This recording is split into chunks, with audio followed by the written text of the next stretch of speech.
திறந்து பேசாமையே விஜயும் காவேரி ஒவ்வொருத்தரும் வந்து 2 பேருமே வந்து தனித்தனியா வந்து பிரிஞ்சு போறாங்க.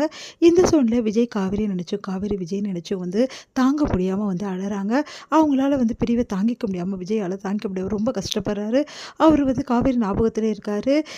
இந்த சூழ்நிலையில காவேரியும் காவேரியோட ஃபேமிலியும் வந்து என்ன பண்றாங்க, ஒரு புது வீட்டுக்கு வந்து குடுத்தனம் போறாங்க. அங்க வந்து எல்லா பொருளையுமே வந்து பக்காவா எடுத்து வைக்கிறது, அதே மாரி தேவையானது எல்லாமே செஞ்சு வைக்கிறது, அந்த மாரி வேலைகள் எல்லாம் வந்து நிவினும் நம்ம குமரனும் பார்த்துட்ருக்காங்க. இந்த சூழ்நிலை எல்லாமே வந்து செட் பண்ணி அவ்வளோ அழகா வந்து நிவின் வந்து எல்லாமே குடுக்குறாரு. அத பார்த்து ஏன்பா உங்களுக்கெல்லாம் வீண் சிரமம்? எதுக்கு இதெல்லாம் பண்றீங்க? நாங்க பார்த்துக்குறோம் அப்படின்றாங்க.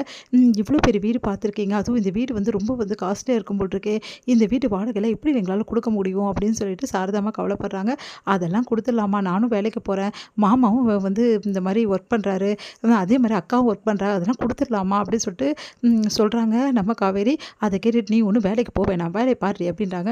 என்னம்மா நீ இப்படி பேசுற? அப்படின்னோன, பின்ன நீ வேலைக்கு போனதா போதும், நீ செஞ்ச வேலையெல்லாம் போதும், ஒத்தாசையா எனக்கு ஒத்தாசையா இரு. உன்னை வெளியே அனுப்புற ஐடியாவிலே நான் இல்ல. ஏன் மறுபடியும் அந்த விஜய் வந்து போய் பார்க்கலான்னு இருக்கியா? நீ ஏம்மா இப்படிலாம் பேசுற? அப்படின்னோன, அம்மா நீ சும்மா இருக்கியா? அவளே இப்பதான் கொஞ்சம் நிதானத்துக்கு வந்திருக்கா. அவளை மறுபடியும் விஜய் ஞாபகம் பண்ணி விடுறேன், சும்மா இருமா அப்படின்னோன, நானும் பார்த்துன்னு தான் இருக்கேன் இவளை, புருஷனை மறக்கவே மாட்டேங்கிறா, எல்லாம் அவன் கொடுக்குற இடம் அப்படி சொல்லிட்டு டென்ஷன் ஆகுறாங்க. உடனே பார்த்துட்டு வந்து காவேரி மனசு கஷ்டப்படுறாங்க. அடுத்து வந்து இங்கே வந்து காலிங் பெல் யாரோ அழுத்துறாங்க. யாருன்னு பார்த்தா விஜய் வந்து வெளியே நிற்கிறாரு. விஜயை பார்த்தோன்னா சந்தோஷம் தாங்க முடியல காவேரிக்கு. அவ்வளோ சந்தோஷப்படுறாங்க. அப்படியே விஜயை பார்த்து பூரிச்சு போகிறாங்க. ஹாய் பண்டாட்டி அப்படின்றாரு. அதெல்லாம் கேட்டு வந்து ஒன்றும் புரியாமல் எல்லாரும் யோசிக்கிறாங்க. என்ன இந்த பையன் இங்கே வந்திருக்கான்? என்னப்பா உனக்கு வேலை இந்த வீட்டில்? எதுக்கு எங்கள் வீட்டை தேடி வர? எங்களை நிம்மதியாக இருக்கக்கூடாதுன்னு முடிவு பண்ணியிருக்கியா நீ? நாங்கள் தான் அங்கேருந்து காலி பண்ணிட்டு இந்த வீட்டுக்கு வந்துட்டோம்ல, மறுபடியும் எதுக்காக வந்த அப்படின்றாங்க. உடனே வந்து அங்கேருந்து நிவினும் குமரனும் வராங்க. என்ன வேணே கலாட்டா பந்திருக்கு வந்திருக்கீங்களா விஜய் அப்படி சொல்லிட்டு கேட்குறாங்க. அதெல்லாம் ஒன்றும் கிடையாது, நான் எதுக்காகவும் வரல அப்படின்றாங்க. என் காவேரியை பார்த்துட்டு போகலான்னு வந்தேன். காவேரியை பார்த்துட்டு போகிறதுக்கு நீ யார், எதுக்காக வர அப்படின்னோடனே, ஏன் நான் வரக்கூடாதா? என் பொண்டாட்டியை பார்க்க நான் வருவேன், யாரும் என்னை தடுக்க முடியாது. ஹாய் பொண்டாட்டி அப்படின்றாரு. அப்படியே காவேரி பூரிக்கிறாங்க. அப்படி பார்த்தா அவங்க அம்மா முறைக்கிறாங்க. எப்படி வந்து பல்ல காட்டுற பற்றி இவ, எல்லாம் அவன் வரணும்னு எதிர்பார்த்துட்டு இருந்திருக்கா அப்படின்னு சொல்லிட்டு செம்மையாக டென்ஷன் ஆகிறாங்க. உள்ளே போகிற இல்லையா காவேரி அப்படின்னோடனே, போகிறம்மா சொல்லிட்டு விஜய் பார்த்துட்டு அப்படி நிற்கிறாங்க. போகிறாள பற்றியாவ அப்படின்னு சொல்லிட்டு, இங்கே பாரு தம்பி, நீ பண்ணுறது கொஞ்சம் கூட சரியில்லை, இங்கேருந்து முதல்ல கிளம்பு. இங்கே பாருங்க, நான் உங்கள் வீட்டு உள்ளே வரல, நான் வெளியே தான் நிற்கிறேன். வெளியே கூட ஏன்பா நிற்கிறேன்? இது ஏன் வீடுப்பா, இங்கே நாங்கள் வாடகை கொடுத்துட்டு இருக்கோம், தேவையெல்லாம் வெளியே வந்து நிற்காது. என்னங்க நீங்கள் இப்படி சொல்கிறீங்க? நான் ஏன் வெளியே நிற்கக்கூடாது? இந்த வீடு உங்களுக்கு மட்டும் சொந்தம் கிடையாது, ஹவுஸ் ஓனருக்கும் சொந்தம் தான். ஹவுஸ் ஓனருக்கு சொந்தம், உனக்கு சொந்தம் இல்லைல்ல அப்படின்னு. ஏன் எனக்கு சொந்தம் இல்லை? இங்கே பாருங்கள், பக்கத்து போர்ஷன் என்னோடது. அப்போது இந்த வராண்டா எல்லாருக்கும் சொந்தமானது. அப்போது நான் ஏன் பக்கத்தில் இருக்கக்கூடாது அப்படின்னு கேட்குறாரு.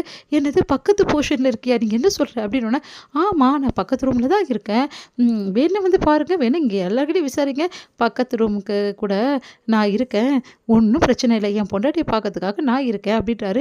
இங்கே பார்ப்பா, நீ பட்டது கொஞ்சம் இல்லை, எதுக்காக இங்கெல்லாம் வந்த, எதுக்கு இவன் வந்தான் அப்படி சொல்லிட்டு டென்ஷன் ஆகுறாங்க. உடனே வந்து கூப்பிட்டு கேட்குறாங்க நம்ம குமரனை, என்ன தம்பி இதெல்லாம் அப்படி சொல்லிட்டு, எனக்கே ஒன்றும் புரியல அத்தை அப்படின்னோடனே, உடனே நிவின் வந்து, நீங்கள் எப்படி இங்கே வந்தீங்க, பக்கத்து போர்ஷன் உங்களோடதா அப்படின்னு. ஆமாம் என்னோடது தான் அப்படின்னோடனே, சாரி அத்தை எனக்கு இது தெரியாது, விஜய் இங்கே இருக்கான்னு சொல்லிட்டு. நீங்கள் கவலைப்படுறீங்க பிரதர், நான் வந்தது யாருக்கும் தெரியாது. ஏன்னா இந்த போர்ஷனை நான் தான் இங்கே இருக்கிறவரை காலி பண்ணிவிட்டு நான் தான் இந்த போர்ஷனுக்கு வாங்கிட்டேன். இப்போது எனக்கு காவேரி பக்கத்துலேயே இருக்கணும், அதுக்காக தான் இப்படிலாம் பண்ணேன். ஃப்ராங்காக சொன்னால் என் பொண்டாட்டி விட்டு என்னால் இருக்க முடியல பிரதர் அப்படின்றாரு. உடனே வந்து பூரிக்கிறாங்க நம்ம காவேரி. காவேரிக்கு அவ்வளோ சந்தோஷமாக இருக்குது. பார்த்து பார்த்து சந்தோஷப்படுறாங்க, அப்படியே வெக்கமும் படுறாங்க. அதெல்லாம் பார்த்து பார்த்தீங்கல்ல என் பொண்டாட்டி எவ்வளோ சந்தோஷப்படுறான்னு. என் முகத்தை பார்க்காம அவளால் இருக்க முடியாது, அவள் முகத்தை பார்க்காம என்னால் இருக்க முடியாது. நீங்களும் பிரித்து வச்சுட்டீங்க, நாங்கள் என்ன தான் பண்ணுறது? அதனால தான் என் காவேரி கூடவே இருக்கணும்னு சொல்லிட்டு பக்கத்து போர்ஷனுக்கே வந்துட்டேன் அப்படின்றாரு. அதை கேட்டுட்டு வந்து செம்மையாக டென்ஷன் ஆகிறாங்க சாரதா. நான் முதல்ல இந்த வீட்டை உடனே காலி பண்ணுறேன் அப்படின்றாங்க. தம்பி நம்ம முதல்ல இங்கேருந்து போகிறோம், பேசாமல் நான் அப்போவே சொன்னேன் கொடைக்கானலுக்கே போயிடலான்னு, கேட்டிங்களா அப்படின்னோடனே, அத்தை அது வந்து அப்படின்னோடனே, சரிங்க அத்தை, நீங்கள் எங்கே வேணாலும் போங்க, நீங்கள் எங்கே போனாலும் சரி, அங்கே பக்கத்தில் நான் கண்டிப்பாக இருப்பேன் அப்படின்றாரு. உடனே டென்ஷன் ஆகுறாங்க, இந்த பையன் இப்படி பண்ணுறாரு அப்படின்னு சொல்லிட்டு, சரி காவேரி பாய், நான் பக்கத்தில் தான் இருக்கேன், எப்போ தேவையோ புருஷனை ஒரு குரல் கூட நான் வந்துடுறேன் அப்படி சொல்லிட்டு போகிறாரு. இதெல்லாம் கேட்டு வந்து காவேரியோட குடும்பமே தலையில் கை வச்சுட்டு உட்காடுறாங்க. என்ன பண்ணுறது?